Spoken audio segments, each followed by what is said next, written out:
Bom dia para você. Como você está? Eu espero que você esteja bem nessa manhã de quarta-feira, 16 de julho, dia especial que o Senhor preparou para mim e para você.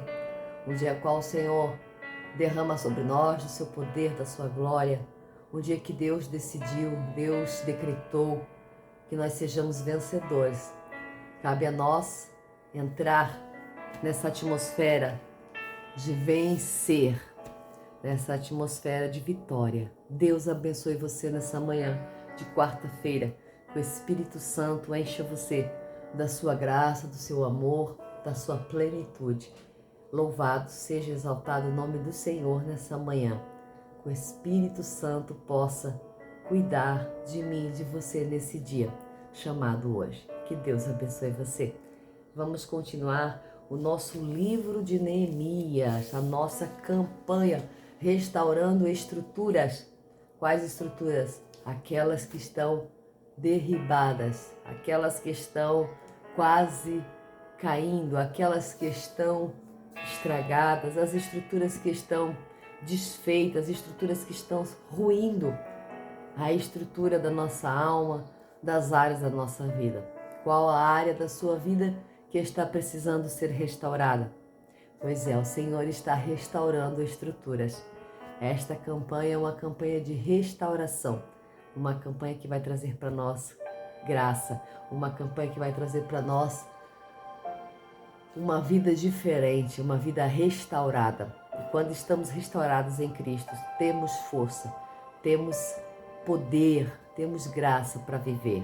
Amém? Em nome de Jesus, pegue aí a sua palavra. Neemias capítulo 2 vai dizer assim: Sucedeu então que no primeiro mês de Nisan, no ano 20º do rei Artaxerxes, quando provava o vinho que estava diante do rei, eu tomei-o e dei ao rei. E como nunca estivera triste em sua presença, o rei me disse: Por que estás triste? O teu semblante se não está enfermo. Isso não é outra coisa senão a tristeza de coração. Então tive muitíssimo temor. E disse ao rei: Para sempre vivo o rei. Como não estaria triste o meu semblante, se a cidade da sepultura de meus pais está assolada e as suas portas estão consumidas pelo fogo? Então o rei me disse: Que queres agora? E eu, encomendando-me ao Deus do céu, respondi ao rei: Se parece bem ao rei, e se o teu servo achou graça diante da tua presença, peço-te que me envies ajudar a cidade dos sepulcros de meus pais, e eu a reedificarei. Então, estando o rei e a rainha sentada a seu lado, me disse: Quanto tempo durará a tua viagem? E quando regressarás? Foi do agrado do rei enviar-me e, fixando um prazo, me permitiu partir. Vou baixar um pouquinho aqui o fundo. Nós vamos ver aqui, Neemias está exercendo o seu trabalho. Neemias está exercendo o ofício de copeiro do rei, provando o vinho, vendo se não havia veneno e dizendo: Viva o rei para sempre. Este era o trabalho do copeiro. Mas também, se ele não dissesse isso, é porque ele tinha bebido vinho envenenado e estaria morto. Nós vamos ver que o serviço de Neemias, o ofício de Neemias, era muito complexo.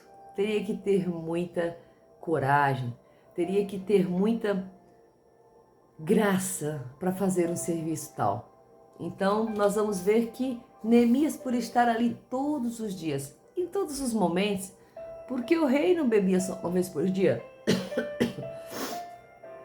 O rei sempre estava bebendo um copo de vinho em alguns momentos da sua jornada, do seu dia. Então, Neemias estava ali próximo ao rei. Neemias tinha uma vida próxima ao rei, muito próxima. Os seus dias eram anexados ao rei. Estava sempre junto do rei. E nós vamos ver que no primeiro mês do ano 20º do rei, ele estava ali provando o vinho, mas o seu coração estava entristecido. o seu semblante, no seu semblante havia tristeza. E o rei, por o conhecer muito bem, por ter uma jornada com ele, por ter um tempo de conhecimento com Neemias, o rei pergunta, o rei observa, o rei percebe que Neemias está triste. Porque o provador de vinho deveria carregar alegria. Cada vez que provava o vinho, era uma alegria. O vinho traz alegria. Vai dizer que quem prova o vinho não tinha direito de estar triste, porque no vinho continha alegria. Então Neemias estava neste momento entristecido. E o rei percebe, porque havia ali uma conexão rei e serviçal, rei e vassalo, rei patrão e empregado. E havia uma conexão além do trabalho, porque o rei percebe que Neemias tinha um semblante entristecido. Então o rei pergunta: por que você está assim? O que te faz entristecer?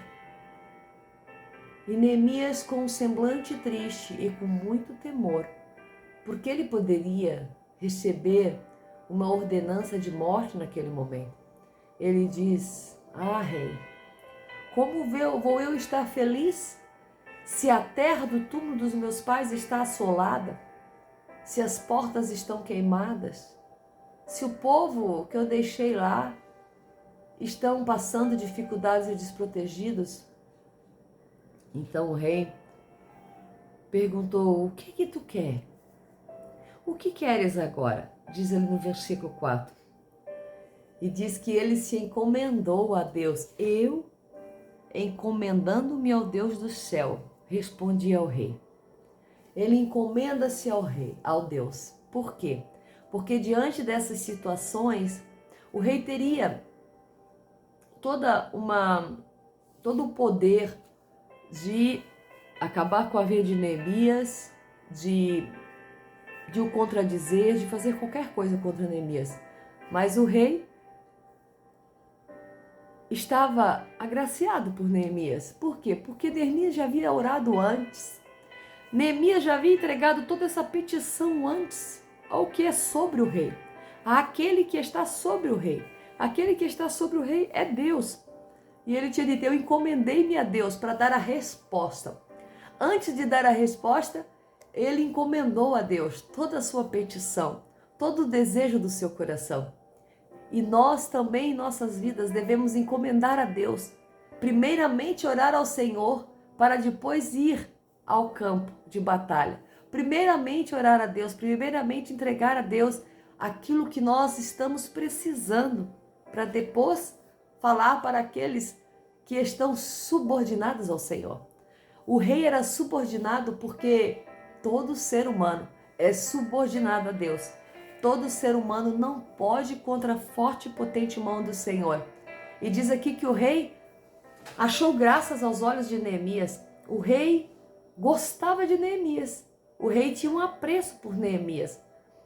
E a hora que ele entrega-se a Deus, encomenda a Deus a sua vida, ele fala ao rei o que ele precisava. Ele diz: ah, rei, se o Senhor achou graça aos meus olhos e puder me deixar ir, ajudar, reedificar aquela cidade, reedificar aqueles muros, reedificar aquelas portas queimadas ou colocar portas novas. Então o rei, junto com sua rainha, assentados, o rei disse: quantos dias você precisa? Quantos dias você precisa para realizar esta tua viagem? Quantos dias você necessita? Quantos dias? O rei queria determinar um tempo. O rei queria fixar um prazo. E o rei fixou um tempo e um prazo. Então Neemias vai dizer, vai receber a resposta do rei. Um prazo determinado. E em nossas vidas, tudo tem um prazo determinado. Um prazo de viagem, um prazo de estadia, um prazo de tempo para concretizar o que o Deus mandou. Um prazo num lugar, um prazo numa cidade, um prazo determinado para que seja curado, um prazo determinado para que as portas se abram. Há tudo um prazo determinado, tudo é fixado sob um prazo de Deus. Tudo é fixado na nossa vida sobre um prazo de Deus, no tempo do Senhor, no tempo exato, porque Deus ele é o próprio tempo. Para o Senhor não existe dia, mês e ano, nem horas, nem minutos, nem segundos. Para o Senhor existe o hoje, o agora de Deus. Deus é eterno e as nossas vidas diante de Deus, as coisas se concretizam no agora, naquele tempo que o Senhor quer que se concretize. Então nós contamos os nossos dias, contamos as nossas horas para receber promessas, para receber bênçãos, para receber as portas abertas, para receber as promessas feitas há tantos anos, mas para Deus existe um tempo determinado. Ele nos prepara. Aqui vemos que Neemias estava preparado. Neemias era um homem preparado para reedificar. Mas como? Neemias não tinha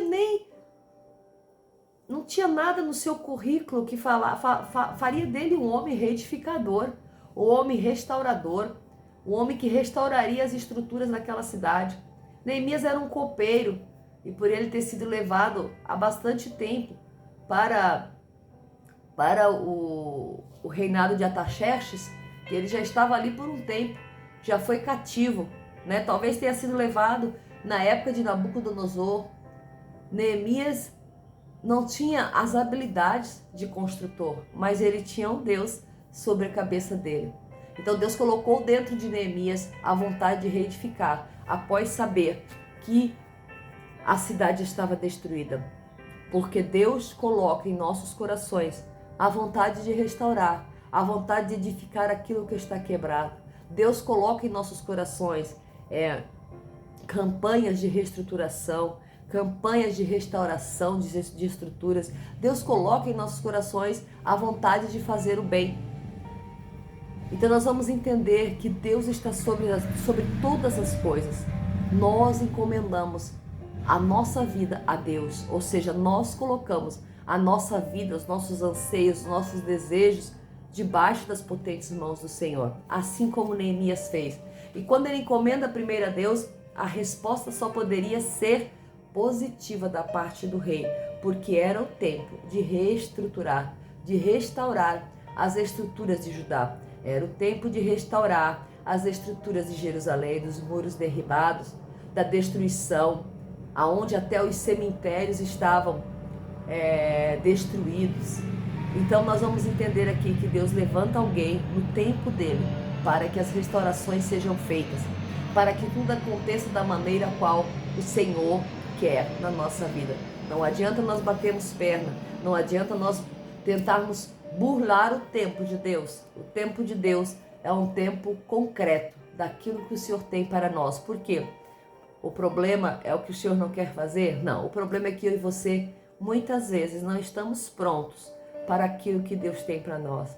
Muitas vezes não estamos prontos para seguir viagem, para falar com o rei, para pedir os papéis para o rei. Muitas vezes não estamos prontos para restaurar estruturas de cidades derribadas, como o caso de Neemias. Então, no Senhor, nós sabemos que o tempo dele é perfeito e que Deus nessa manhã possa fazer você se deleitar no tempo dele, no tempo que você está vivendo. Porque Neemias aqui ele servia o vinho alegre. Era o tempo de servir o vinho, ele estava alegre. Ele fazia com amor o seu serviço, ele fazia com precisão o seu serviço, ele fazia com o coração. Tanto é que quando ele se entristeceu, o rei logo observou, porque dentro de Neemias havia a gratidão de servir, a gratidão de ter um trabalho, de estar ali. Não sei se Neemias era escravo ou se Neemias tinha um salário, mas nós entendemos que Neemias estava ali com amor, com alegria no seu coração. E que nós possamos fazer também, nesta manhã, diante de todas as situações, servir com alegria onde nós estamos. Que Deus abençoe você e que o Espírito Santo encha a sua vida e o seu dia em nome de Jesus. A paz do Senhor, até amanhã.